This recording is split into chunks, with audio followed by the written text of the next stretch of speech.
What's going on, everybody? It's your buddy, it's your pal Spaz, Phoenix, the YWC Reality Check. This is the state of wrestling, and thank God we've got Jake fucking DeMarco. What is going on, buddy? Missed you last night. They had to hear me fly solo. You can't do that to the audience, buddy. I'm sorry, my brain drain was clogged, and not my main vein, but my brain drain. And I'm telling you, I'm ready to unload, because Triple H, Shawn Michaels, and Mickey James, of all people, were able to announce something today.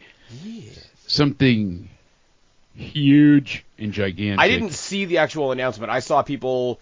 you know what? I might as well shout out Delexman. I have Delexman's public page on my Facebook, and I was like, "Holy shit, this is huge!" And then quickly backed up by Ringsider Anthony, who's one of the guys over at the Wrestling for Life Network. Go check those guys out. He's a big TNA guy as well.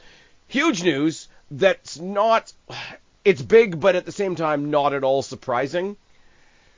Now they have more than just a Forbidden Door handshake agreement. They have an official multi-year. Actual working relationship. Now they have a multi-year agreement that allows them in writing to exchange talent between NXT, TNA, and the main roster. Yeah, it's weird. This is the first thing. I mean, there's all kinds of angles to attack this thing from. And think of people in TNA that can now be involved in storylines, like a Cardona. I know he went to AEW, but he came back, blah, blah, blah. You get the point. But there's so many people that have helped the resurgence of TNA become an actual groundswell thing. They took the guerrilla marketing to heart, and they're like, you know what? We're going to give them crazy stories. What they did in the pandemic was lunacy, but it was so zany and wacky, and the reality show houses and stuff. But it was different compared to what everybody else was doing. Like, at least they tried something new. Everybody did in some regards, and a lot of it we don't want to go back and watch again, but no. They were able to take that little bit of momentum and then just continually elevate themselves by pushing as hard as they can and being consistent. They wouldn't just, Joe Hendry's hot this week, we'll bring him in and then forget about it. No, they took their core group of talent and they're like, we're going to keep you guys, we're going to make you have a run with it. Look how long Moose held that belt. You know, they're like, we're gonna really evolve characters and we're gonna give you stories. And I will say though, the only argument that I really have for that, and I mentioned it in the preview that I did for Genesis last night before we got this huge news. The one thing they're in danger of dragging their feet on is striking while the iron's hot with Joe Hendry. Yeah, because that's actually... there's been a couple of times where he got close and then didn't, and got close and then didn't, and then it didn't help that we doubled down, brought him over to NXT. He got close to that title and fell short, and then went back home and fell short again. So Joe Hendry's the kind of character that can sort of and he bear continued that. to lose, but he never really lost clean. It wasn't anything to do with really himself failing, so there wasn't room for growth. No. It was a little... not even a little. It was a bit overly underwhelming, you know. And unfortunately, I really wanted to see. I didn't want to see him grab the title the first time, no doubt. But I worried, and I expressed it to you. I said, you know, all these constant losses, is it going to remove some of the allure and shine off of him? Because if it wasn't for TNA, I'm sorry, ICP Wrestling, you know, all the Juggalos, shout out to those crew. Joe Hendry was a fuck ton of fun there. I loved him, but he had black hair and he was singing in karaoke and he had a new entrance theme every week and he always sang a song about his, you know, whoever he was facing for an opponent. You know, he's always had that energy, that creativity, that talent. But if it wasn't for TNA, no one would have been excited to see him in NXT. So you really got to give it to TNA there. They helped develop him into a true star. And I worry that he will be ruined. You know, I hate when people's always buried. This one's buried. But after this many defeats, it gets very murky. You know, it's different than a burial, though, because you can see that somebody is a great talent without deciding they're the guy. Yeah, true. It's kind of a weird comparison to compare Joe Hendry to The Miz, right?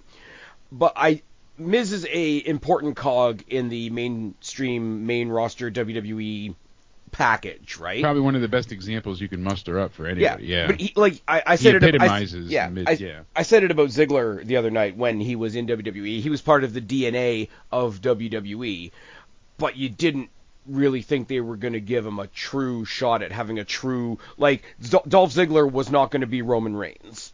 The Miz is probably never going to see a world title again. I don't want to say that because I like The Miz and I think he deserves it, but like, you can be important and you can be acknowledged as being a super over superstar, but it almost works against you, whereas it's like, oh, he's already over, we don't need to make him a champion. That's something, and I don't have a whole lot of criticism to throw at TNA, but going into this Sunday, they're walking a line a little bit, because there is the other side of it where Nemeth is treated like such a superstar. Yeah. That if he's not champion, what do you do with him? Exactly. And is it, does him not having the belt completely demote him? It's a big worry. Anyways, TNA. So, well, actually, before you stray from that point really quick, because another thing I wanted to say too, like, TNA has been that place, that alternative, for a long time, but it was never really seen on any level compared to WWE, even when they should have probably been. The Kurt Angle, Samoa Joe, those type of eras. And once they got away from Hogan, they started to find their new identity with indie talent, with like McIntyre and others.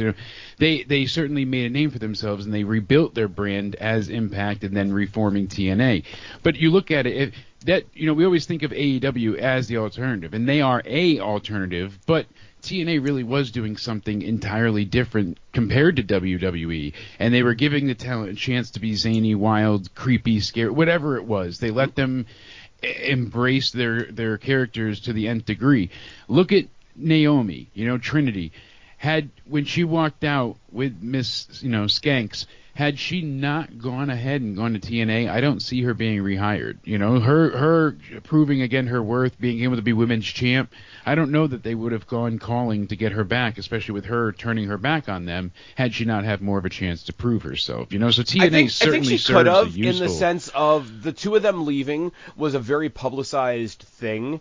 And if you want to make good with the audience and you don't want the trouble that comes with Mercedes, hire back Naomi and be like, okay, we're going to paint her as the more reasonable one, so we got her back. Yeah. Now, I don't think that necessarily comes directly from her being in TNA, but if you look at how she came back, her comeback helped not prop up, because Jordan Grace doesn't need propping up, but it was an instant story in the Rumble when it's like, here's Trinity, here's Jordan Grace, who's the TNA Women's Knockout Champion, and oh my God, Naomi's back. By the way, Naomi used to hold that belt that girl Jordan Grace is holding now. Exactly. It was an immediate 2-minute story.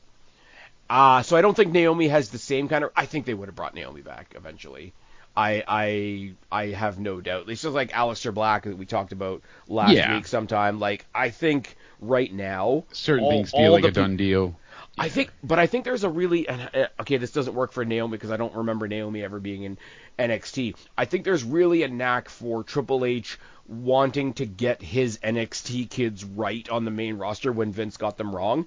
If Triple H thinks he can get Adam Cole back, he'll get Adam Cole back. Oh, no doubt about it. And if that means we get Britt Baker, then bonus. And I guess what I was trying to say really was that WWE already has a performance center. They have a developmental. Yep. They don't need these type of things. That's why TNA is none of those. They're not a developmental. Yep. They're not a performance center. They're not they are just an in between. It's a variety thing, and I will say once again, shout out to Ringsider Anthony, because he put it in ways that I've said in the past, but I think he verbalized it a bit better. So go check him out, as I always encourage you guys. But basically, it's two different things that they're getting from this. Obviously, TNA, not calling TNA small.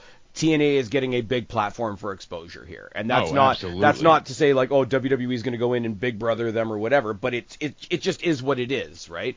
But on the other side of the coin, you've got talent in WWE or / NXT that are learning the WWE way, which is great because presumably they're going to move up through the WWE system, but it means they're not getting a whole lot of variety. And precisely, they're not getting to wrestle in front of different sized crowds, and it's pretty much performance center for the most part. But what Anthony mentioned in his little blurb, and it was just on a quick reel, so like I think he rhymed this off in like 10 seconds or less. I would always say go to TNA. At least you can say you've been somewhere different, right? Exactly. But TNA works with a lot of other people, so go to TNA and you'll work with TNA people, but also go to TNA and you'll work with people that have been everywhere. Exactly. So you're going to get the veterans, the guys that maybe have one more left. You're going to get the guys that are thirsty and hungry and just starting out. You know, it's established and non-established names alike, and it gives everybody kind of an equal playing field. They let everybody have their own chance there. Robert Stone from NXT, who's right now in that role where he's sort of like Ava's assistant, but he's posting old pictures of himself as Robbie E from TNA. Yeah. And that's awesome. That's really, really cool to see. Killer Kelly, who I can't wait to see back on television, possibly as a tag team with Masha Slamovich, possibly taking on Roxanne Perez and Cora Jade. Maybe I fantasy booked that in my head, and the tissues were close by. It's fine. Don't worry about it. But in all seriousness, you see this, and then the first thing you see when you look it up on Twitter is TNA have put up a brand new Genesis ad, and it's 15 seconds, but it's flash shots of TNA shows and NXT shows, and the TNA logo and the NXT logo, and the entire advertising around Sunday's show now is about this collaboration now.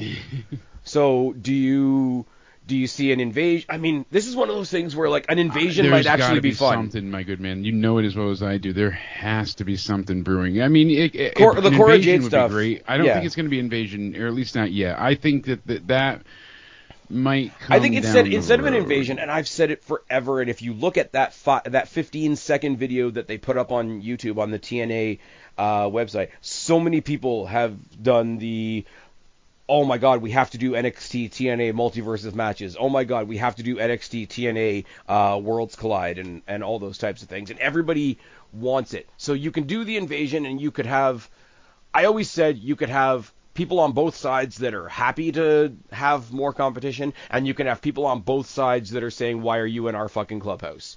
And those individual stories are more realistic than oh my God, we're just a big bunch of people invading that big bunch of people. But I mean, a little bit of it could be fun. Yeah, no doubt. A little bit of it, like if you've got, I mean, depending on who your champions are, as I say, a lot of people are saying they're not two world champions, but current X Division champion Moose, current NXT champion Obafemi. That's a match we've been talking about for a long time. For a very long time. I want to see Josh Alexander and Charlie Dempsey. No doubt. Seeing him on Raw, too, was really pretty crazy. Oh, Obafemi? Yeah. Just seeing him in the audience. Man. He's massive. And seeing him sit near not wrestlers, you know what I mean? Like normal-sized fans. Amongst the civilians? Exactly. And I love saying that, civilians, when it's, comedians. We're not civilians. We're comedians. Like they take it so serious. But it is funny to put it, like, when you're not near freaks of nature and big, meaty men. And here's the thing that I'll say, right? At the end of that 15, I think I sent you the still graphic, right? The Genesis logo now says TNA NXT. Now here, I'm going to instead of TNA WWE. Well, because what they've said, WWE and TNA have an arrangement that is to benefit the superstars of TNA and NXT. That's the way it's worded on a lot of things. But I'm just saying, from a simple visual point of view, it makes me double down on what I've been saying the whole time, where they've taken these NXT shows and they're calling them, like, WWE Vengeance Day is coming up, right? Yeah. Change the logo. Make it NXT TNA Vengeance Day, yeah. Especially with something like this now, where they've already done it on the other side. I'm going to go bottom up on the list, because I had a whole list of topics that we were going to talk about before this news dropped. But we might as well talk about NXT now. Well, actually, you know what? Before that, really quick, I listened to your preview for Genesis, and I think we pretty much lined up all the way down, so it kind of really wouldn't have been that exciting of a discussion, unfortunately, because I've only seen 2 weeks ago for TNA. I haven't seen last week and this week yet. Yeah. And, we'll have tonight's what's going on, but I was trying to, go off of basically what I've seen advertised, the promos and things of that nature. So it's kind of a limited view, but I'm really thinking Joe Hendry has to win this. I am too. I know you are. I'm agreeing with you pretty much down the board. And as much as I'd like to see Rosemary get this title, I'm excited more about the match, the Clockwork Orange House of Fun. I like the idea what you said. Like, how much can they how much homage can they stick into this? You know, like I can't wait. Are they going to pry her eyes open and force her to what? You know, like there's so many different things. So singing in the rain. Thing, like, not that I think he'll get involved, but it's one of those things where Raven every now and then just kind of pops up in TNA, and he doesn't make it about him, but like whoever's having the match, he's just like, yeah, that's what I would have done, like that kind of thing, and he kind of, I don't remember what the cartoon was. It's like, oh, my job is done here. What did you do? Didn't I? Something like this. But he's got himself a certain situation in TNA where that fan base just knows exactly what he is, knows exactly what he has done, and he can just do that. So if he's sort of fill-in manager for the night for Rosemary, that's not any kind of bad thing. If Rosemary is going to win, this is the kind of thing where she would win. And as I say, we teased Masha Slamovich and Cora Jade, which I'm saying, selfishly, Cora Jade and Roxanne Perez versus MK Ultra, or if we can't get Killer Kelly, Cora Jade and Roxanne Perez versus Masha Slamovich and Bayley. Yeah, right? I mean, right there, sign me up.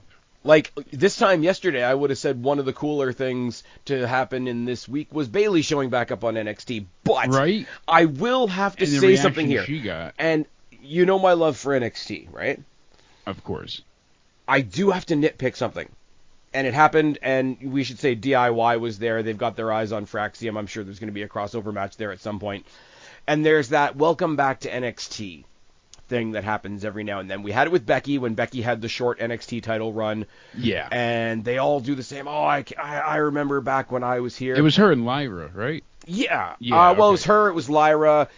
Tiffany Stratton was involved as well. I remember Tiffany, yeah. Becky and Tiffany had some fantastic matches. Yes, they did. That lit up NXT pay-per-view. That's what made me realize, like, oh, she needs to go to the main roster now. They didn't wait on her either because she started so new, too. Daddy. And it's nothing against this iteration of NXT. This iteration of NXT is finding itself. It's getting out there week to week. We're going to talk about Center Stage in a second as well. It's really putting itself up there as a third brand, whereas we're getting NXT Evolve, like you and I talked about last week. Yeah. But I'm sorry, I hate to be an asshole nitpicker when somebody like a Bayley, somebody like a Becky Lynch, somebody like DIY, et cetera, when they come back and say, oh, it's great to be back in NXT. I hate to be the asshole, but I'm like, this is not the NXT that you came this from. is not where you came from. I still hold Black and Gold in high regard. I still hold Full Sail NXT in high regard. So while I get what they're doing and it's awesome, it's not quite what they're saying it is. Not that that's going to make anything any better or any worse. It's just one of those little things that absolutely should not bug me, but does. There's a lot of little things like that. Like, I can't think on the fly. I'm terrible at thinking, on demand. But I at times when you put a little thought to it, it's like, oh yeah, no, definitely. And I'm with you there. There's the little things that get to me every now and again that I'm just like, Well, guys, prime example, things that bug me that shouldn't bug me. They bug me for no reason whatsoever. This is not a dig at AEW. They had their show last night in the Music Hall Center, whatever, and they had the ramp that's level with the ring. Yeah. I shouldn't care about that. No. But it bugs me. It bugs me. I get why it would too, because the look is just it's off. It's off. It's not bad, and they make good use of it. I think Kenny Omega specifically made some good use of it in his match with Brian Cage. It just has that WCW feel, and it's off-putting as hell. Yes, it really is. But speaking of locations and setups and whatnot, what did I say a couple weeks ago? If NXT is going to do the smaller venues, maybe they ought to talk to TNA, because TNA is used to running these smaller venues, and they'll know some great places where they can go. Enter in, 2 weeks from now, January 28th, NXT is going to be live from Center Stage in Atlanta. Yep. That's awesome. The last pay-per-view badass. The last pay-per-view of the TNA year last year took place in Center Stage. So if you want to know what that's going to look like, go check out Final Resolution. It's not a bad place. It's not huge.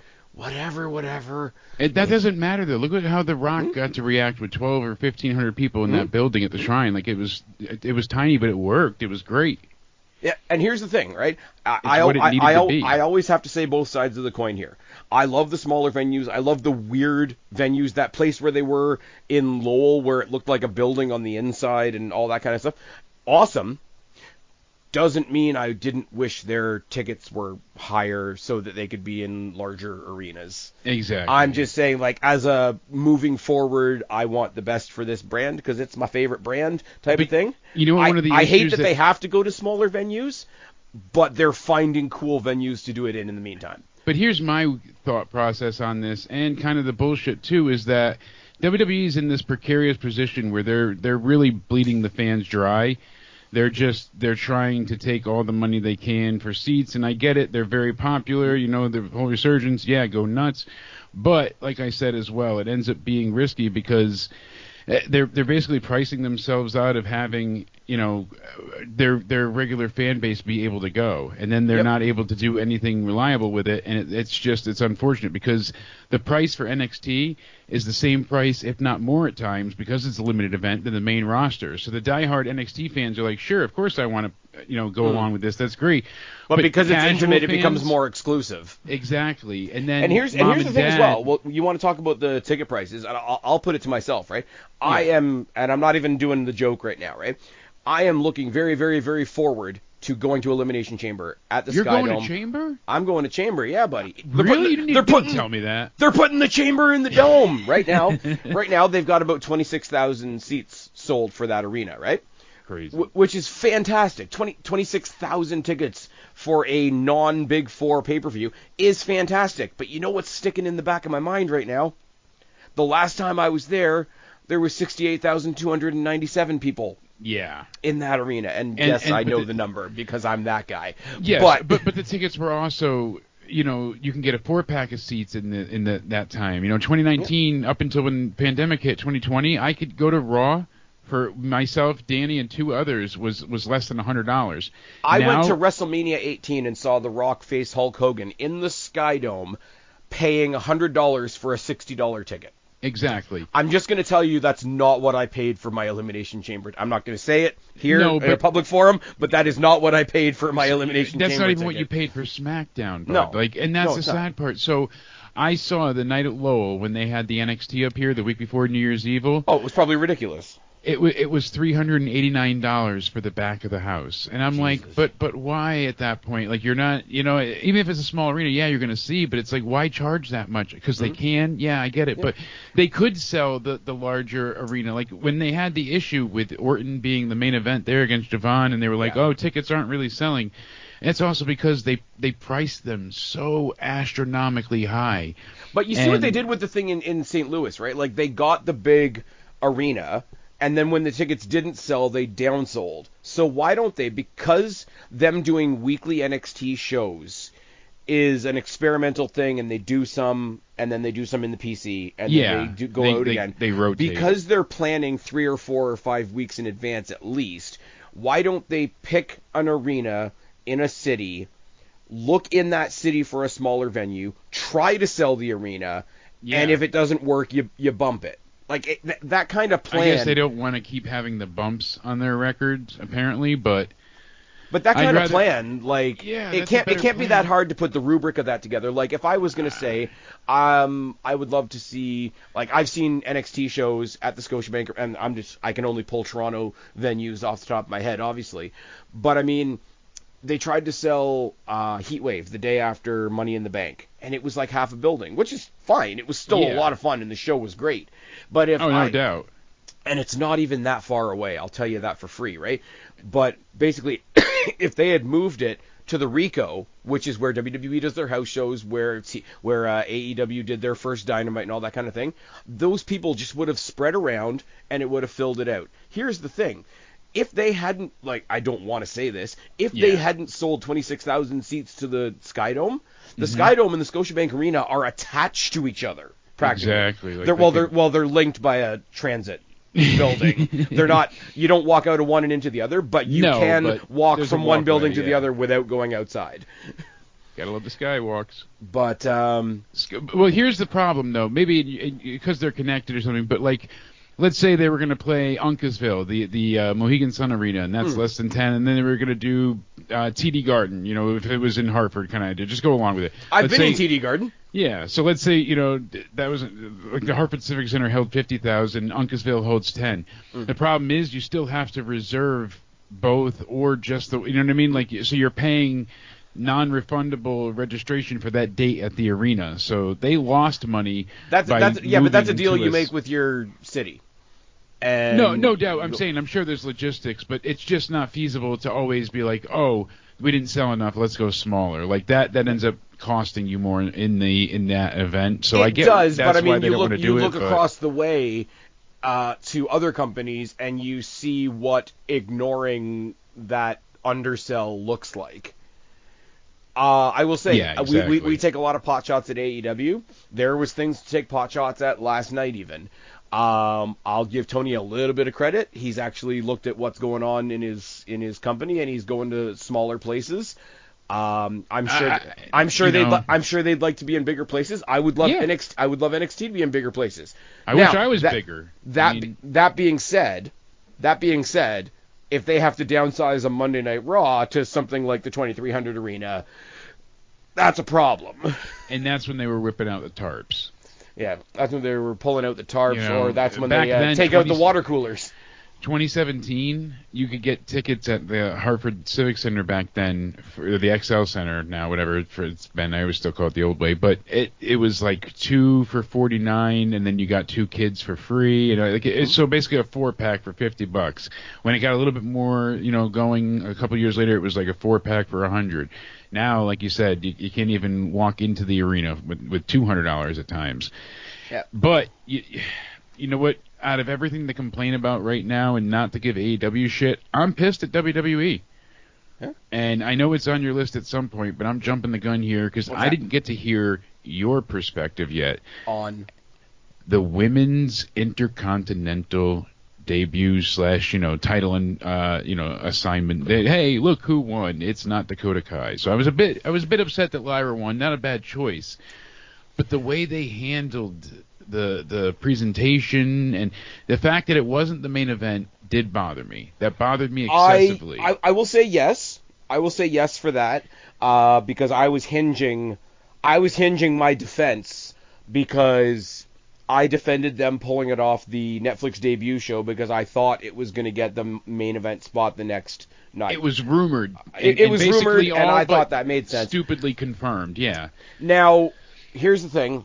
Caveat. It was rumored the same way Penta was rumored. It seemed like a sure thing that's why they moved it, because it was all but like the media was saying. You even had people like not Meltzer, Alvarez being like, oh, they're trying to prepare, and next week the women will get the main event and they'll have more time. And now Netflix, you don't have to check out. You got all the time in the world. Okay. Why did they have such a short match? I just okay, what I've heard, and this is just nitpicking from various places, so take it with a big grain of salt. Yes. The idea with Netflix is not going to dictate to WWE how long the show needs to be, obviously, because there's no hard outs.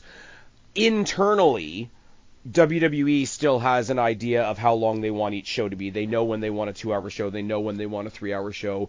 Triple H said even before the debut that his ideal time was 2.5 hours, which I think is reasonable, and it sort of feeds everybody. I think that's perfect, especially with the way the format goes now on Netflix. I think that's a great way to do it. Even though there are still ads, I think they're able to place the ads better. I think formatting, we could have a whole pod just about what it looks like on Netflix, but we've kind of already done that. That was our debut. I was happy with the debut, too. I was happy with them going more casual that night because I felt like, get the old people that used to watch back in. Let's loop everybody back in. But here's the thing, though, right? I did think they would get the main event, right?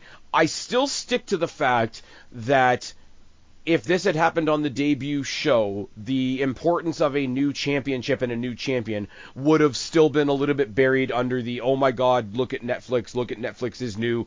It would have still been smothered under all the other stuff. So the argument is still half right.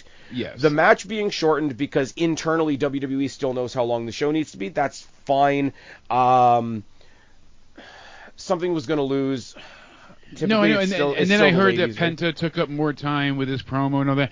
But like you said, no, I'm not expecting them to go 3 more hours, but let's have you guys at least give 5 more minutes to the women's first ever IC title match. Not debating that, right? Yeah, but I was going to say, I know you're not. I'm commenting. I'm saying like if a random other match on the card just went long and they said fuck it, I would have been a little bit more. That was kind of what I've heard, that Penta went long, and that was one of the issues. That's what everybody's been saying.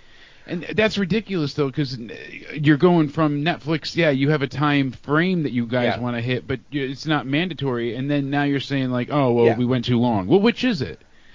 It's both, which is what's frustrating, and I'm not saying you're wrong, but I do get the whole, yes, we have this freedom, but it's not going to be a free-for-all right off the bat. Does it suck that the time came out of this match? Yeah. It absolutely does. Was there something else? Like, there was some unannounced matches on this card that could have just not happened at all. Well, that's what I'm saying. They could have better managed their time all the way around here, and that was the thing. Like, the main event even kind of suffered because it felt a bit rushed at times too. And okay, here's the other part I'm going to say. Right? Yeah. New champion, new championship should have been the main event. Yes. Yeah. I agree. I agree. It should have been the main event. If somebody wants to tell me, I wouldn't make this argument myself. If somebody wants to tell me that the Finn the Finn Damian Priest stuff is a much longer running story, there's more investment in that story, there's more time spent in that story, and that's why it was the main event, I wouldn't make that argument, but I would listen to it. I would listen to it as well because, but here's the thing: Damian Priest and Finn Balor, how many singles matches have they had? Oh, a bunch. 2 before this one. Oh, was it? It feels like more. Maybe that's part of the problem. That's what I did too. I thought there was like 7 or 8 matches. Yeah. No, they only had 2 singles matches. I heard this on Wrestle Talk the other day. It was just 2, and then they have this one here. So it's like, wow. Or no, excuse me. It was it was Wrestle Talk, and I was like, my God, like, you guys are right. This feud just felt forever going and never ending. So I really was like expecting it is one more. Of those. It is one of those ones that I'm kind of glad they didn't feel like they needed to save for a pay-per-view because me as well. Thank God. Yeah, definitely. And it's nothing against either guy. I like these guys fighting. It feels like there's been more, and like you say, there's been only 2, so there's something amiss there. But this was their 3rd meeting, so it was like Jimmy and Jay again. We're like, we got a lot more, granted, but it felt like they were forever in this battle, and it's like, all right, get over with it. Yeah. So I'm glad it's done. I'm glad it's to the side, but I think we're going to see a lot more changes in the sense of less booking to pay-per-views and more bookings to Raw and SmackDown, because they're going to need to draw in people for these Netflix shows and whatnot. So I think we're going to start getting pay-per-view caliber things. I'm going to get more and more. You and I had this conversation last year. I'm going to get more and more and more picky over what they decide makes it to pay-per-view. Absolutely. Especially now that they have Saturday night's main event, which is sort of like this weird floating middle ground at the moment. It's like a B show pay-per-view, but higher than a Raw and SmackDown. I feel good. I feel good about Saturday night's main event off the back of the first one and with the 2 matches that we have announced for the next one as well. I feel good about it. But what's the second match? I know the first one is Kevin Owens and obviously Cody, the ladder match. What's the second match? No, for Saturday night's main event? Yeah. The ladder match is at Rumble, bud. Oh, that's at Rumble. That's right. We've got Breaker and Sheamus on Saturday night's main event, and we've got Jey Uso and Gunther. Yeah, that's a title match. I'm gonna skip to that now because you've just given me the pathway to do it. But I will say, as far as the women's match and how it went, I went into this thinking either woman could win, right? Because Lyra Valkyria is still relatively new. Hey, land on the main roster. You didn't get going right away, but you've made a splash. You've set your marker out. You made yourself the first IC champion. That's historic. On the other side of the coin, you got Dakota Kai, who's been there a long time. People are very, very aware of her real-life continued struggles with injuries and whatnot. That would be a good victory story. I was like, oh, they've both got cool stories. Either one of them could win. That's fine.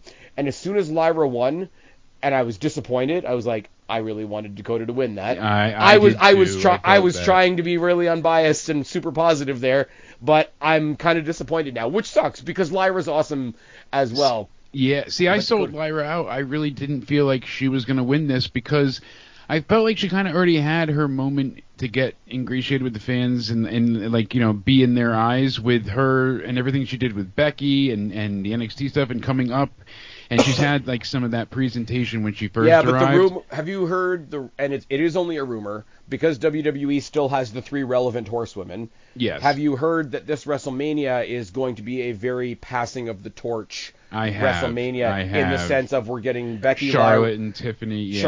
Charlotte, Tiffany. I want to see. I will. Watch I do as well. I'm down for that, no doubt. I'm just saying, like, from what I've heard, Becky, Lyra, Charlotte, Tiffany, Bailey, Ripley potentially, which would be good. I had that as a separate talking point, but holy crap. Until they were in the ring together, it was one of those things. Until they were in the ring together, it wasn't a match I had really considered. I agree with you. Because Rhea's a face now and Bayley's a face now, and you wouldn't have put it on your bingo card, so to speak. But man, I want to see that match. I know that leaves Io Sky out in the cold, and a lot of people are predicting Io Sky to win the Rumble. Triple threat between the 3 of them wouldn't hurt my feelings. I think we're gonna get somebody we're not expecting. That's okay too. That's maybe it's going to be Jordan Grace. In the sense of like a surprise. Yeah, I think it's going to be like a surprise winner for the women. Somebody has to. Okay, here's a random hypothetical. Jordan for you, Grace right? would be the best winner. God damn, that would be amazing. Here's my thing, right? Whether it's somebody coming in from another company or whether it's somebody coming up from NXT, one day, some year, they are going to give somebody that is quote unquote debuting in the Rumble the win. Yeah. If I gave you the choice, and if they were going to do that this year, would you say Jordan Grace or Roxanne Perez? Because those are my 2. I was just going to say to you, because my guesses for the Rumble are those 2. And I feel, so like cookie cutter cliche, but like all signs point to duh. So yeah, I would say Roxanne over. I would go with Jordan Grace. That would be my choice because Jordan Grace would be the bigger headline. I think. Yeah, she would be the more like.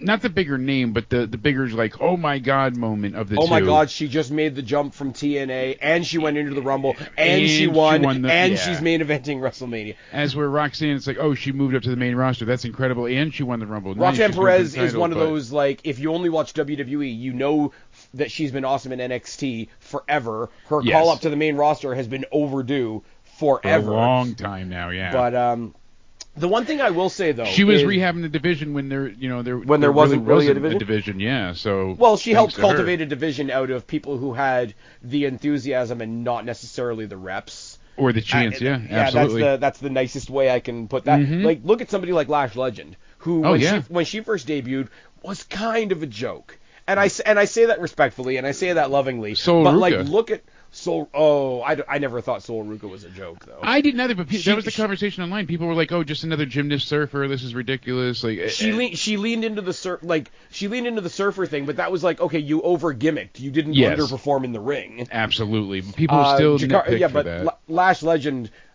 I don't want to. She was knocked down. Yeah. She was green. Yeah. She was absolutely green, and I say that respectfully because that's part of what NXT is supposed to do. But somebody like that. I guarantee you she's not winning, but Lash Legend is going to have a moment in the Rumble this year for sure. I think so too. They're propping her up right now along with Jakara Jackson to go up against Bianca Belair and Naomi. Yeah. They're going to lose, but it is what it is. I say the longer term better effect is doing it with Jordan. Yeah. Just because that's, like we said, the bigger OMG moment, the bigger hey wow. Jordan Ripley, man. We're gonna get that. We're gonna get that at some point. Everybody says, and it's not just because I don't particularly like Bianca Belair. Everybody is so fixated on if we're gonna have a power match, it's gonna be Rhea Ripley and Bianca Belair. It's like, have you seen Jordan Grace?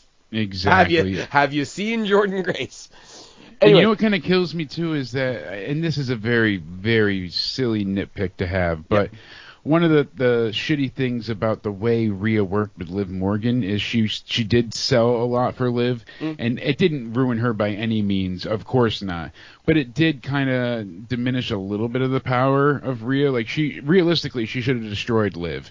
She's able to beat the hell out of some men, like the stature, size, all of it. I think Raquel should have been more of the foil to her. I think they really took advantage of legitimate injuries and Liv being so underhanded and so like a vulture, a vulture to the injury, and which is fine because typically the trope is the babyface is going to win because the heel is stupid, and I'm glad we steered away from that. You made it. Thankfully. You kind of made it make sense that the smaller person beat the bigger person. Now, David and Goliath. David isn't supposed to be the heel, but sometimes that works, and sometimes you get somebody like a CM Punk that is able to take down a powerhouse like John Cena was presented as.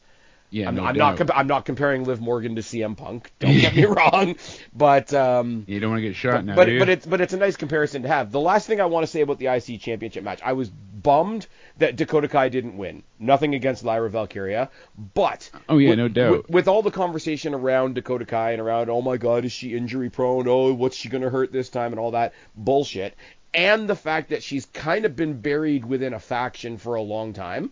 Very long time. I saw the Dakota Kai that I want to see in this match. I get that. Okay. I would say, because you and I previewed it before COVID. Yes. The last true takeover. Mm-hmm. Portland. Amazing. I have not seen this Dakota Kai that we got this week since the hardcore match that she had with Tegan Nox at TakeOver. Yeah, back in 2020. Yeah, and oh my God, what a great match that was. That suplex to the floor. They was both probably one of went the best. Yeah. Splat. Anyway. Just like this week was one of my favorite Canadian destroyers. From Penta. Yes. From Penta. Let's talk about Penta. Because there's a lot of thoughts about There's a Penta. lot of really bizarre thoughts. It seems to me that Penta suddenly sucks now for some reason, according to Twitter. So here's the conversation I was going to bring up to you. You know, it's like the Tommy McGee and Bret Hart old match. Oh, Tommy McGee got fired after he wrestled, only with Bret because Bret made him look like $1 million, and then he wrestled with everybody else, and he was green as, spoiled dog shit. Well, guess what? That's not at all the case here, and I don't know why people are treating it such. Yeah, maybe I wasn't a huge fan of their style in AEW, but they were also wrestling to the sickos there. They were focused on doing things for the AEW fan base. Oh, but Jake, he's washed because he missed one leg drop. Oh, I know. He's washed. God, he's done for. Hashtag washed. He doesn't have it. Already the mask sold out. They want to do Halloween costumes. Like this guy's going to be one. And you know what? Okay, sorry. With the merch thing, because everybody's like, oh my God, it's such a spoiler. They dropped it on WWE Shop. Here's the thing. Here's the WWE that can have fun with its audience now because they're not treating you like a fucking moron anymore. When he came out to the ring, what's the first thing Michael Cole said on commentary? It's the worst kept secret in wrestling. Exactly. So, we're not trying to sell this as a surprise. Michael Cole saying, hey, I talked to him when he arrived to the building tonight. He's excited to be here, whatever. Now, when he won, and he got the 1, 2, 3, and Michael Cole on commentary said, hey, Penta, welcome to the big time, I popped. It was a great line. No, but it was a great line and a great moment. Yeah. Penta looked fantastic. That Canadian destroyer, the fucking Mexican destroyer they called it, that made me crack up laughing, was the best sell of that I've ever seen. And I'm not. He just fell dead. He fell dead into his head. So he spiked his head into the mat in such a way that was the first time I've seen that move truly look effective in a long time. Most times it's just in tandem flip. Well, I'm going ass over tea kettle with you, and you're going to jump with me. But you know what I like as well, right? And this is just a stylistic choice, different flavors for everybody, right? I like the fact that he's known as a luchador, right? Like wrestling fans, maybe WWE fans have a different view of it than other people that watch a various amount of things, right? What are luchadors known for? They're known for all the high-flying, acrobatic, Young Bucks-esque stuff, right? So what did he do? He got in the ring for the first sort of 5 minutes of the match with a Chad Gable, Olympic wrestler Chad Gable, and wrestled him to the mat. Yep. I thought that was such a good diversion of expectations before we ramped up into the stuff. So good. And I love that, because Chad Gable and the Creeds are getting a bit of a rap of whenever somebody comes in and they're new and they need to be introduced and whatever, look at the Wyatt Six. Yep. We'll just feed them Chad and his friends, right? No Which kidding. Is kind of a credit to him in a certain way, like a Ziggler, like we said. Yeah, but they didn't another Bret Hart kind of idea. Oh, you're going to make him look good. I want that compliment on my record, surely, But they didn't just do the, hey, you're the debuting guy, you're going over, break his arm and wave to the crowd. Yeah, exactly. They did try. It turned into a conversation about maybe they went a bit over, maybe the promo went a bit over, but you know what? It is what it is, man. Penta coming to I'll say this, right? Before AEW came along, if I heard anybody's name ever, anywhere, I would have to ask somebody like yourself, somebody like Guapo, somebody like OK Fabe back in the day. I was like, who's this? Tell me about this, right? Before AEW existed, I knew who Penta was. Yeah.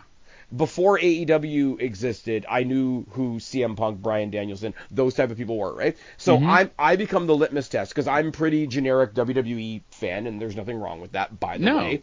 But so if there's somebody that's not in WWE that I know about, like a Kenny Omega, for example, I hadn't seen him, but I had heard of him, type of thing, right? If somebody has broken through to me to the point that I know their name, they must have done something. That's the measuring stick. Now, whether I end up liking them or not is a different thing, right? Exactly. Penta coming to W, like, never mind the bullshit about Rey Fenix, and we'll talk about that in a second, right? Penta coming to WWE is a big deal. Huge. And I'm not saying that because, oh my God, we stole one from AEW. Fuck AEW. Put AEW on the shelf for a second. Penta, being Penta in WWE, is a big deal. Huge deal. And you know what? There's so many different sides to him. And like you said, they fell in line, did what they had to do in AEW. They had when he starts going into the different versions, if he goes like Penta Oscuro and stuff like that, being the Lucha Taker and all these types of things. Now, so many different fun things. And on top of it, too, like he's really gone ahead and advanced his style. But you look back at like Lucha Underground, he was a sadistic, evil bastard that beat men and women alike to bloody pulps. I mean, there's so many different sides of him that we could see. Well, this was the thing. Like when we thought the week before that he was going to be tagging up with Rey Mysterio against the New Day. Yeah. A lot of people were fantasy booking, have Rey introduce him, and then have him turn on Rey in the match and break Rey's arm. And I'm like, that'd be fucking awesome. Right? Not only the fact that we just swap out one Rey for another, but that would be awesome. The presentation was great. Yeah. As I try to pronounce my words, the presentation. Here's the thing, though. Because entrance music in WWE is a big topic right now. It's another stick we can beat them with, right? Yes. There is a good theme. There's a Def Rebel theme, right? There's a good theme. I think with Penta and with the Motor City Machine Guns on SmackDown, I think there's a middle ground of good for a Def Rebel theme. Okay, I wouldn't call his theme good in general, but like in the context of we know what we get from Def Rebel, it's not bad for a Def Rebel theme, which is my reaction to the Motor City Machine Guns as well. Yeah.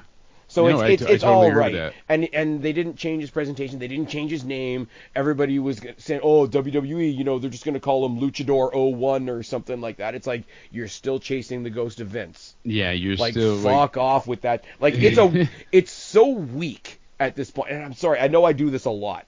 I get back to this a lot. But chasing the ghost of Vince just makes you look weak at this point. Yeah. It really does. He looked really good. The music was all right. The pyro, like they brought out extra pyro boxes for his entrance, not just what's in the typical stage. They gave him all the time in the world to address the crowd. They did it in front of the right crowd. His family was there. His kids were bawling. It's a knockout of the park for me. Did it have a knock-on effect, and did it affect the ladies' match later on in the night? Maybe. Is that super unfortunate? Yes, but they knocked this out of the park, man. Yeah, they really did. And like you said, they're able to have fun with the audience. Do you recall many moons ago when The Rock had to come out after Raw so they could get like crowd chants for the movie Fighting With My Family, and they had to record stuff, and he called CM Punk in the ring and left a voicemail and all that stuff? Yeah. Well, WWE Vault just put up their own camera footage of that moment. And that was 2017 when Punk was persona non grata. The Rock did that because the fans were chanting CM Punk, and he was like, oh, I'll call him then, because he needed to have the fans in a good mood, excited, so they can get the reaction for the movie. Yeah. Well, now WWE, after all these years, 7 years goes by, and now we get actual, it's just a minute long, but it was cool to see a WWE camera show that moment. And we heard it.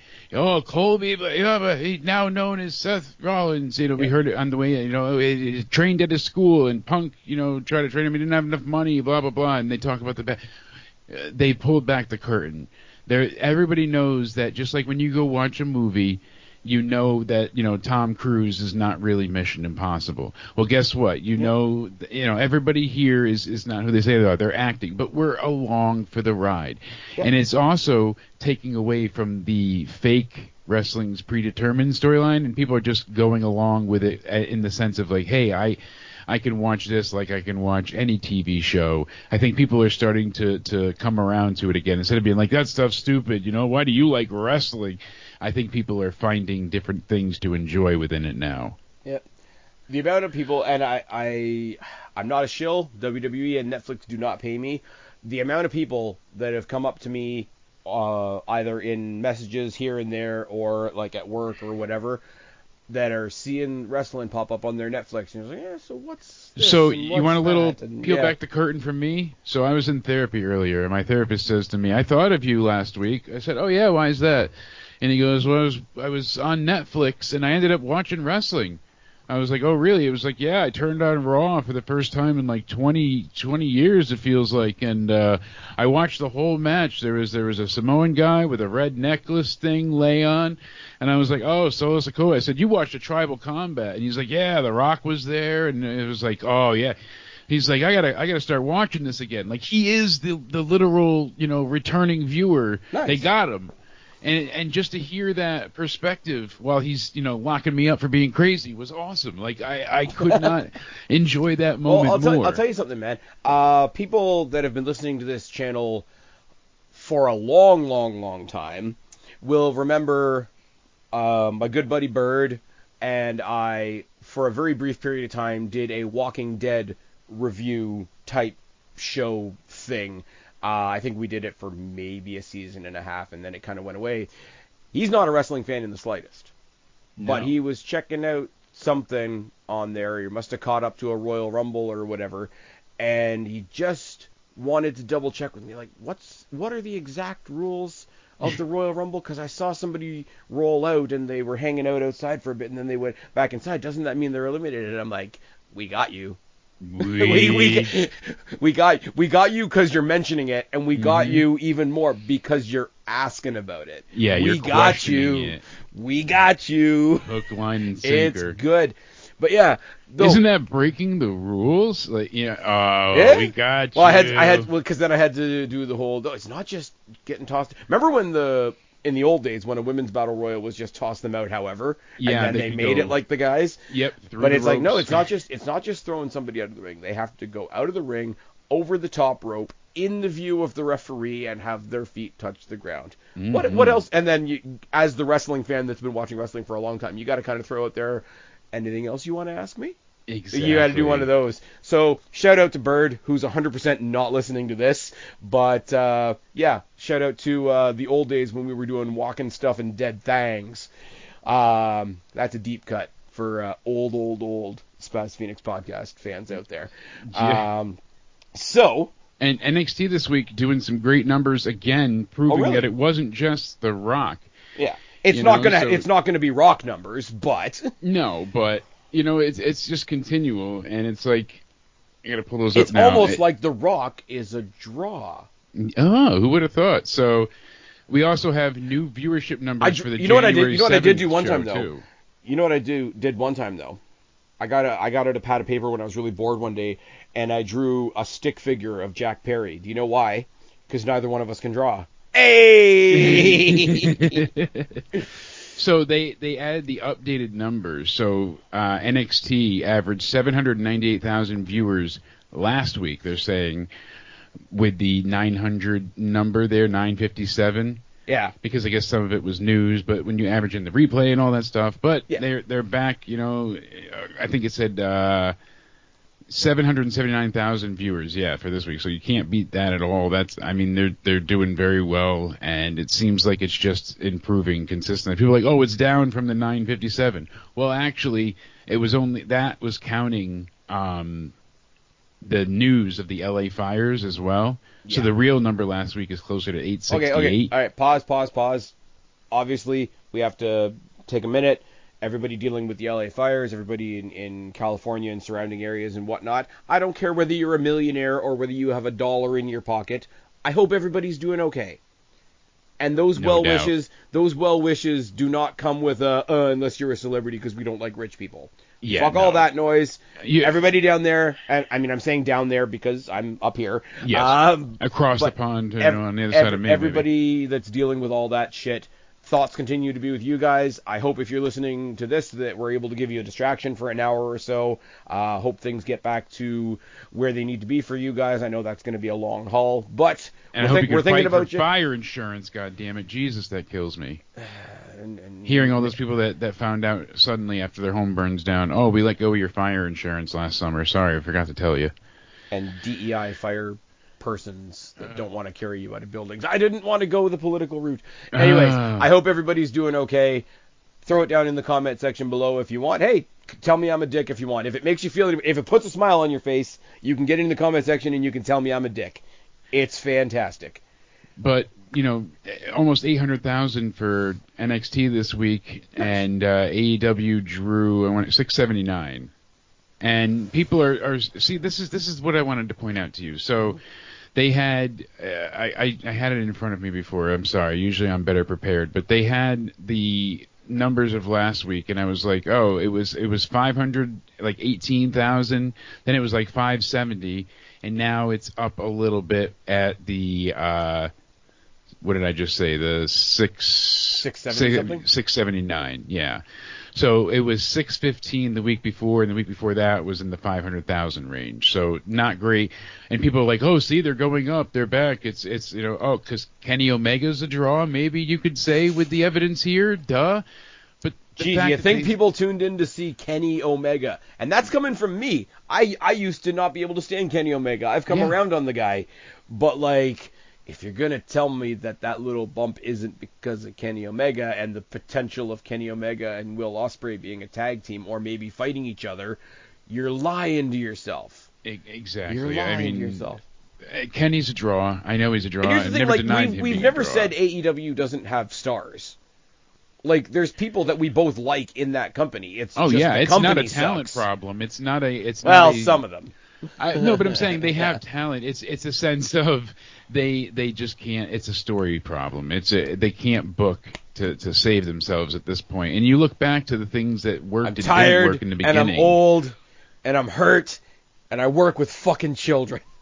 and it still reigns true. Action Bronson was talking recently. Funny I enough. saw this. It's cliquey and weird in the back. Yeah, and he's like, Stanford, I threw a little bit out there. I didn't hear from him at that point, but he's like, I love this. I thought I'd be doing more. And he's like, they're like, did you have a good time when you were there? And he was like, yeah, no, actually I didn't. The backstage was really uncomfortable. It was cliquey. People, and this was right after Brawl Out as well. So I could imagine it being super cliquey. And this is an outsider who has nothing to gain by shitting on them. No, let's be clear. We could say somebody that comes from AEW back to WWE and then does a shoot on AEW or whatever the case may be. You could say maybe they had an axe to grind. When Ricky Starks finally gets let out of his shackles, when Ray Phoenix gets let out of his shackles and they go and do a shoot, they're going to be accused of being biased. This is an outsider that was with them for a night, has no reason, nothing to gain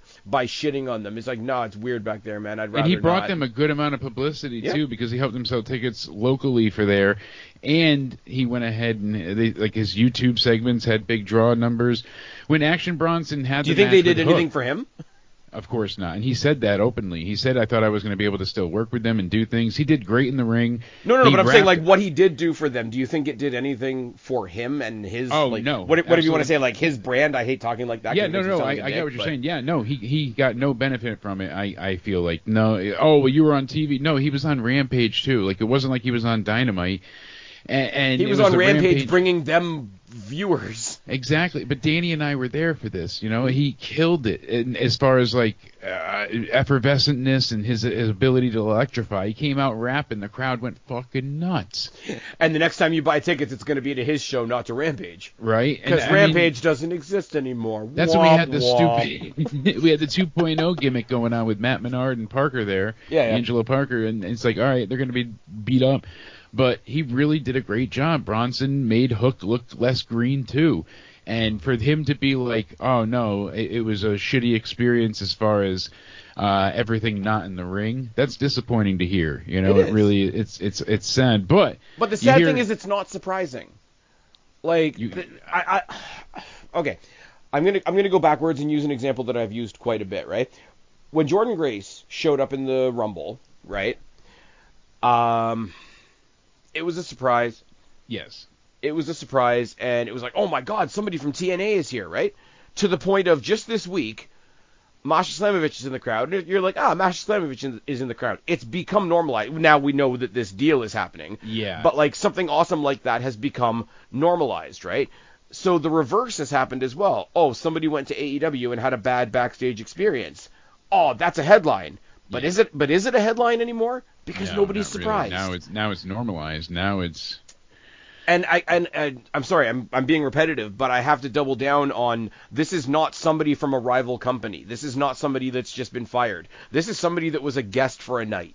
They don't have a reason to grift or grind or make up a story to suit some kind of personal end. This is them telling you, hey, like the Costco guys coming in, you know, same idea. Yeah. They were coming in and doing something, and you want to make them feel special and welcomed, and so more people want to come. You know, Action Bronson had a great night and said it was amazing. Yeah, so exactly. So you know what? I Taylor Swift will go out there and show my vagina to the world while I do a swanton dive off the top rope. Oh my!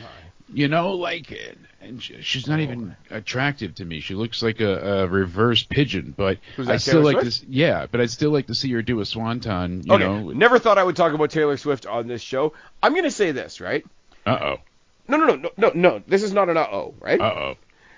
This is, and wrestling fans will be able to relate to this, I have nothing against Taylor Swift. I have zero negative opinion of Taylor Swift whatsoever. If somebody puts on Taylor Swift in the room, I might roll my eyes, but I'm not running screaming from the room, whatever. She's achieved whatever she's achieved, right? You know, human to human, happy to see humans succeeding, rah-de-rah-de-rah. The entire hatred for Taylor Swift is because her fans are psychopaths. Exactly. It comes from the fan base, not... She is the AEW of music. You brought up the parallel that I was going to bring up. So you really touched on it. What I was going to say to you is, as soon as I see all this happen with Action Bronson, it's like, oh no, the sycophants come out, and my God, like, it's just disgusting. They tried to attack him and tear him apart, talking about his family, his kids, like just every low, underhanded thing. They can't take it.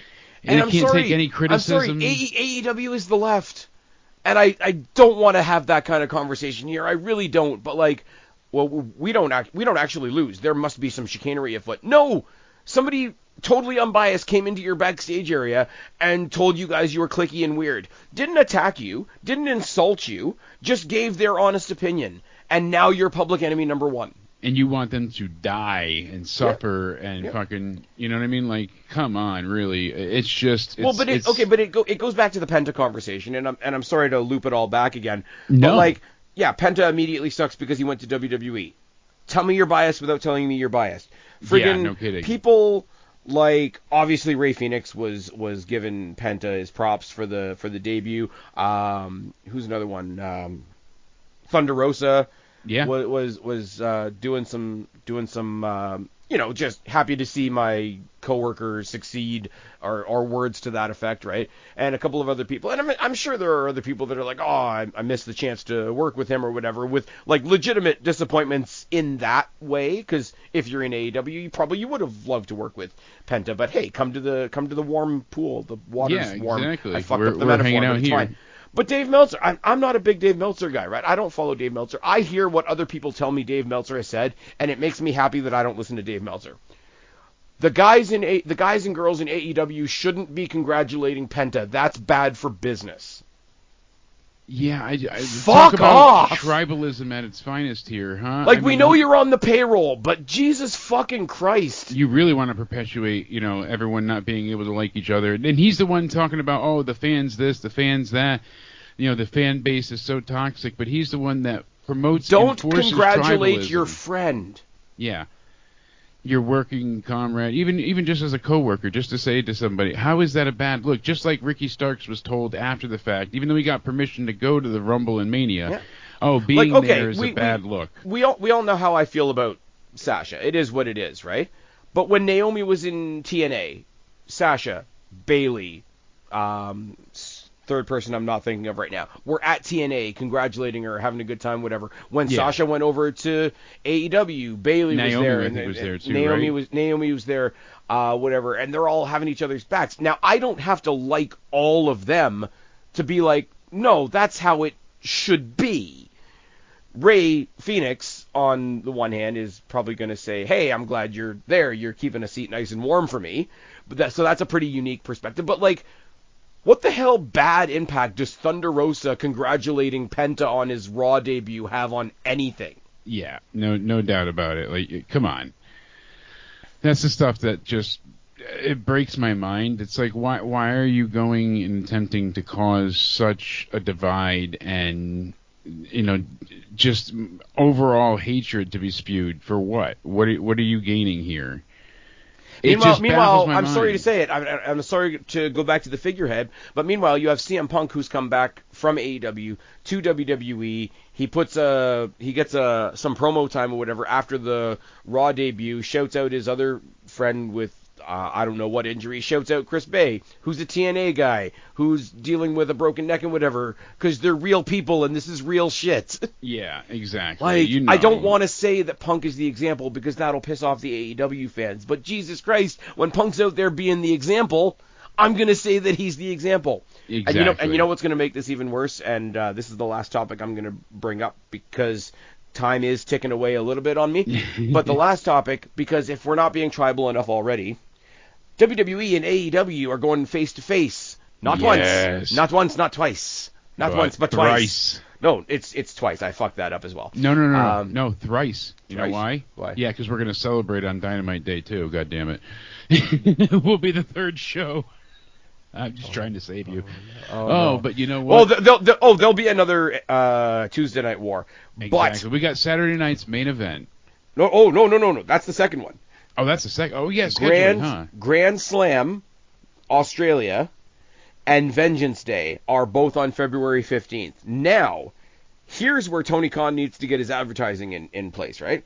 Because I figured Grand Slam Australia, it'll be the same as when they did Elimination Chamber. I'll have to get up at 6 in the fucking morning and watch it and whatever because of the time difference. That's what I was assuming. But if you look at their placards, it's advertising like because Max is only in the States, right? Yes. And they're saying tune into Max at 8 p.m. Yeah. So are they recording it in the morning and showing it at night, or are they doing it at a weird time in Australia? I don't know, because Liz came to me earlier and she was like, I have no idea what AEW is doing right now. I didn't get to see Dynamite. I only saw the opening with, Kenny. And besides that, she's like, I thought Grand Slam Australia was a pay-per-view. So did I. Somebody must have clued them into that because they've stuck the TNT and Max logo on the poster. It wasn't there before. Yeah. So somebody must have clued them into that. If it's not a pay-per-view and we don't have to pay for it, that's something. But like you said, I was very confused and very misguided. I was like, wait, so it's happening as a weekly show? I thought, all right.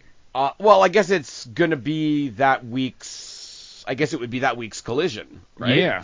Yeah. Which is fine. I think that's kind of cool. I think people that thought they were going to have to pay pay-per-view prices for this and finding out you're just going to get it on TV, I guess that's kind of a plus, so I'll give them that. I'm happy they're going to Brisbane, Australia, but like we have Tony Storm going against Mariah May, and Tony still has this whole amnesia gimmick going on, and then I think that's the only officially announced match right now. Well, what else? Like, I don't want to get into a whole AEW breakdown, but what else would you? Homecoming. Yeah. Because we're getting Mox and Cope eventually. Do you do that on the Australia show, or do you save that for the pay-per-view? I would say save that to the pay-per-view, realistically. I mean, Dean Ambrose versus Edge sounds like a pay-per-view match. Anyways.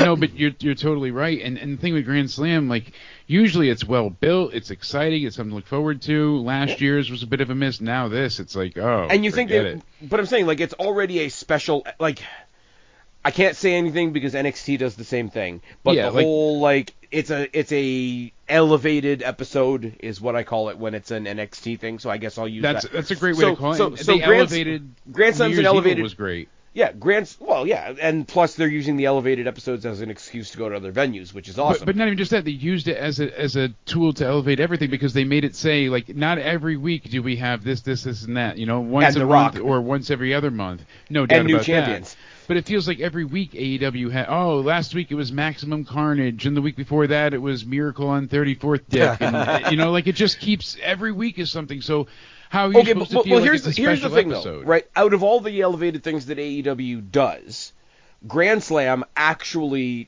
did have a sense of gravitas to it, because what did they go? They went to that big tennis Arthur Ashe Stadium. Yeah, that weird looking tennis stadium. 20,000 seats the first time, 10,000 the second, then 8K the next one. So it was like they just kept dropping down and dying there. Right. So, but what I'm saying is, like, I'm trying to give them a little bit of credit here. Like, I'm not letting you. It's already an elevated show that has actually proven itself to be an actually elevated show. Now add in the fact that you're going out of the country for the third time. Yeah. And you're going to Australia for the first time. Now that has built-in excitement, or even if the show sucked, that would have built-in excitement. It has a draw capacity, certainly. At least clarify that it's your episode of Collision that week, or clarify that it's a pay-per-view, or at very least clarify what time it's coming on. Because if you have a bunch of people that think it's coming in at 8 o'clock that night, and really they should have been watching it at 6 o'clock that morning, you're going to have a lot of pissed off people that missed the show. Your ratings are going to suck. Vengeance Day is going to have no competition, and Vengeance Day is going to sweep your Australian arena show. Yeah, no doubt. And here's the thing, too, like you said, it's not being advertised well, and now, on top of everything, it really is just it's a Collision show. Oh, come on. So it's not even a Dynamite, it's just Collision. And then the fact that it's Collision and you're not even really advertising it well, it just keeps falling down the line here. I think that's why, less important. Because every other Grand Slam, and I'm trying to find, I will give them credit. If I can find reason in what they're doing, I will give them credit, right? All the Grand Slams before now have been Dynamite Grand Slam, right? Yeah. Or they've been Collision Grand Slam, right? No, Dynamite and Rampage, I thought, but okay, still, same difference, right? You had the name of the weekly show, and then with the suffix of Grand Slam, right? If you look at the marketing for this, it just says Grand Slam. So them not calling it Collision Grand Slam means they want you to focus on it as a separate entity, even if it's taking the Collision spot. And I can buy that. If that's what they're selling me, I can buy that. Yeah. It's not your typical episode of Collision. You're not getting your typical episode of Collision. You're getting Grand Slam Australia instead. Yes. I can buy that as a marketing thing and as an optics thing. I guess if they set it up better, I could, but it just doesn't feel that way. But they're not telling yet. You whether it's a show or a pay-per-view. They're not giving you a proper timing thing. Because if it is, here's the other side of that. If it is at 8 o'clock our time, which is what their graphics say, yes, then Australia's watching this thing in the middle of the night. I really don't know. So, and if you're not considering because live audience affects the crowd, we found that out. Live audience affects the TV watching crowd. We found that out during COVID. So if you turn into AEW Grand Slam in Australia and you're excited about this big groundbreaking show, and the crowd is half asleep because it's like 2 a.m. or whatever the time works out to be, you're fucking everybody. Yeah, because in Europe and like you said, everywhere else in Australia, it's Triller TV, I believe. Yes. So Max is only there, and from what I'm seeing, I'm trying to find more of a conclusive fact, but I don't know. It says AEW broadcast team reveals plans for Grand Slam Australia. So they said the match displayed a start time of 8 p.m. Eastern on Max Saturday the 15th. Since the event is taking place in Brisbane at 5:30 p.m. Australian Eastern Standard Time that day, this would be 2:30 a.m. Eastern Time, meaning the show will air on tape delay in place of that week's Collision. So it's being taped. Oh man, they're gonna fuck it up. They're gonna fuck it up so hard that just made me smile. 'Cause I'm an my asshole. God! And the NBA is hosting All-Star Weekend activities live on TNT during that time. So it's possible that it airs at 8 p.m. on Max, and after the NBA content, then they'll air Grand Slam if the NBA goes late.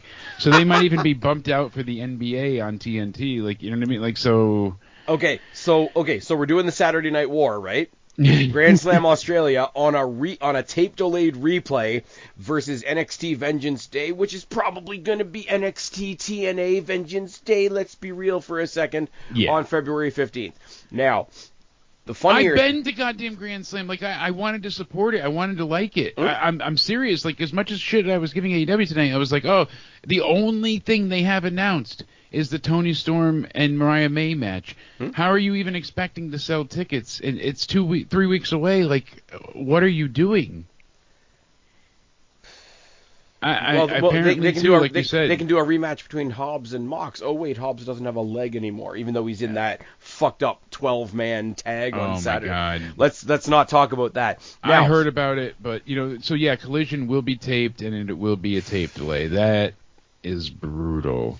This Saturday, I know everybody's talked about it already. Everybody that I listen to has talked about it. I got to get your thoughts on this as well. Before the match between Mox and Hobbs last night, yes, we got the announcement that this coming Saturday, it's going to be the Learning Tree teaming with the Death Riders. So the Death Trees. Yeah, we got the 5-way, right? It's like it's six. It's six. Yeah, six of the Death Riders plus all of the Learning Tree on one side, plus the Hobbs, all three members of Rated FTR, and the Outrunners. You want to know something even bad about this right now too? What's that? This was taped as well because of the NBA airing All-Star programming this weekend, so they might get bumped to the NBA's over anyways this Saturday. So they have 3 matches announced. It's the live show's happening tonight, I believe, isn't it? Yeah, it's tonight, and then they're gonna air it Saturday. So the Continental Champion Okada's taking on Ishii. Hangman Page is taking on Christopher Daniels. No, hold on. I like Ishii. Ishii is kind of one of my guilty pleasures on AEW. I'm not going to lie, right? He just looks like a bowling ball with a face. It's awesome. I'll take it. I kind of like him. There are a couple of people that AEW has introduced me to, right? Yes. But Ishii, the bowling ball with a face, gets a title shot, ... for reasons. Just because. Just because.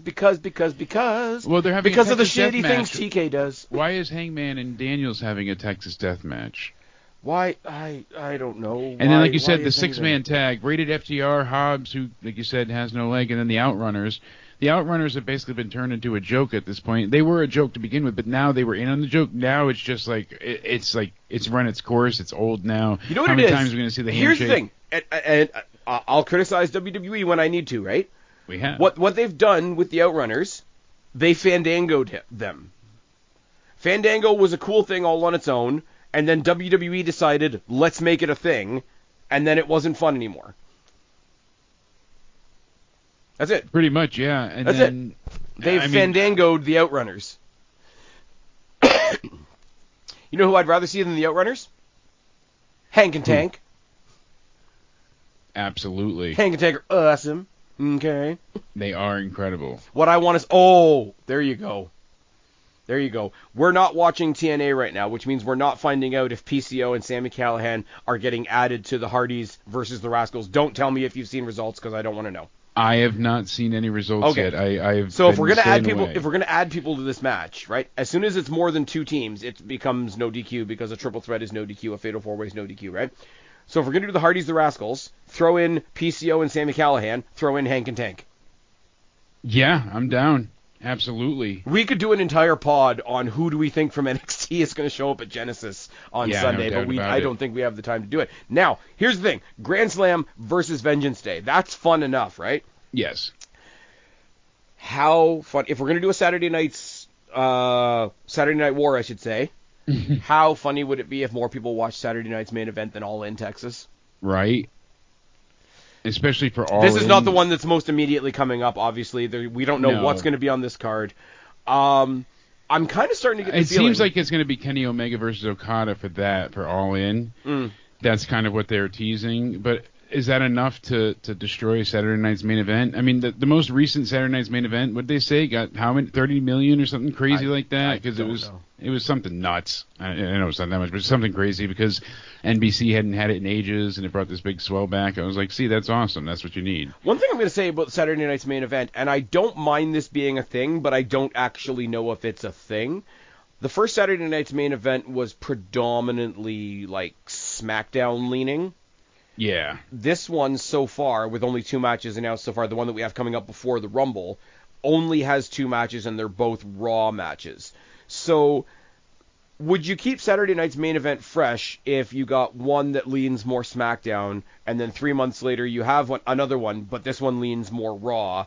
Yeah. And there's only 4 in the year, so Raw supports 2 throughout the whole year, SmackDown supports 2 throughout the whole year. Would that be a way to keep it various and not have it run cold? I agree entirely. It's kind of what they're doing now, because like Gunther's going to be having a title match. Gunther, Breaker, and Sheamus. Yeah, so they're alternating, and I'm all about that. Like that's a good idea to me, honestly. Like I think, like you said, if they're gonna, they're gonna have this defined. You know, I keep going back and forth. My brain. I don't think it's defined. I don't think it'll be completely like cut in stone. Like this is a Raw branded, this is a SmackDown branded. But I think just in terms of like where the focus of each show is, because right now they're building towards the Royal Rumble, obviously.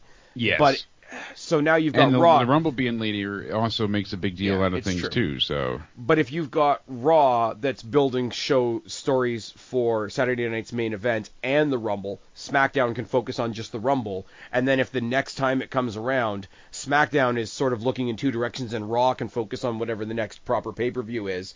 Yeah. It shares the stress between the 2 shows. Does that make sense? It makes perfect sense to me, honestly. And then there's a lot you can do with that and have the ability to take up, less time and do more. I mean, yeah, it kind of writes itself.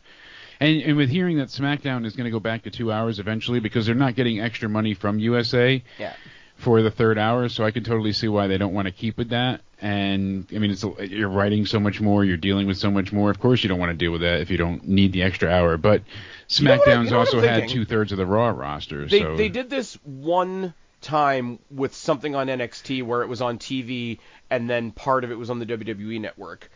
Would it make any sense? And because everywhere other than the States is watching it on Netflix anyway, right? Yeah. SmackDown, I mean, you don't want to piss off USA Network, I get it, but they don't want the 3rd hour. Yeah, no kidding. Netflix exclusive 3rd hour? Wouldn't be the worst thing. And in the States, you wouldn't be competing with USA Network because then people would only be watching that last hour on Netflix, and they'd have to get the first 2 hours on USA Network. But it would be something to play with. It would give them the same flexibility that they have with Raw. I know the way metrics are shown, they say it's not good to split viewers to try and like have them tune into another show. They're saying like if you already got them, keep them kind of idea. Yeah, but it would be a tester. It would be a tester for, because eventually when that USA deal runs out, everything's eventually going to be on. Audience can you move? Yeah. Everything's eventually going to be on. They as much as said so when they first announced the Netflix deal that right now we've got some deals to run out. Raw is on Netflix. Pay-per-views are on Peacock until that deal runs out, and then they'll be on Netflix. Yep. NXT is on the CW. Until that deal runs out, then they'll be on Netflix.